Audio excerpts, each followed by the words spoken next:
بسم اللہ الرحمن الرحیم۔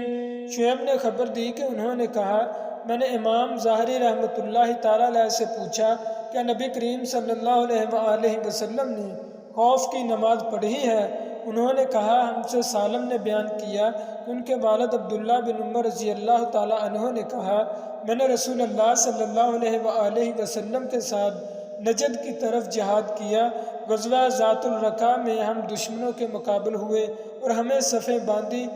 اور رسول اللہ صلی اللہ علیہ وآلہ وسلم ہم کو نماز پڑھانے کے لیے کھڑے ہوئے تو ہم میں سے ایک گروہ آپ صلی اللہ علیہ وآلہ وسلم کے ساتھ نماز میں کھڑا ہوا اور ایک گروہ دشمن کی طرف متوجہ رہا۔ پھر رسول اللہ صلی اللہ علیہ وآلہ وسلم نے رکوع کیا اور ان لوگوں نے بھی جو نماز میں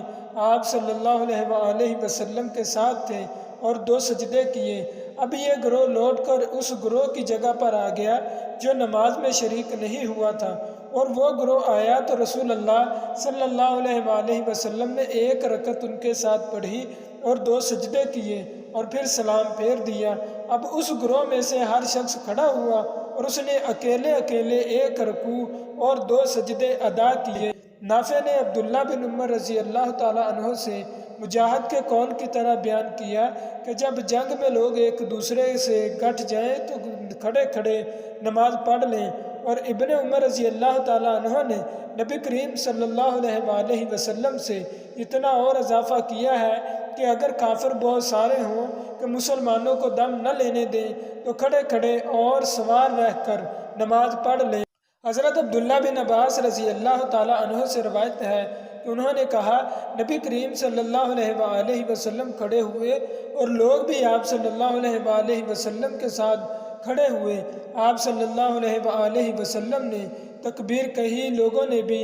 آپ صلی اللہ علیہ وآلہ وسلم کے ساتھ تکبیر کہی۔ پھر آپ صلی اللہ علیہ وآلہ وسلم نے رکوع کیا تو تھوڑے آدمیوں نے آپ صلی اللہ علیہ وآلہ وسلم کے ساتھ رکوع کیا۔ پھر آپ صلی اللہ تعالی علیہ وآلہ وسلم نے سجدہ کیا تو انہیں تھوڑے آدمیوں نے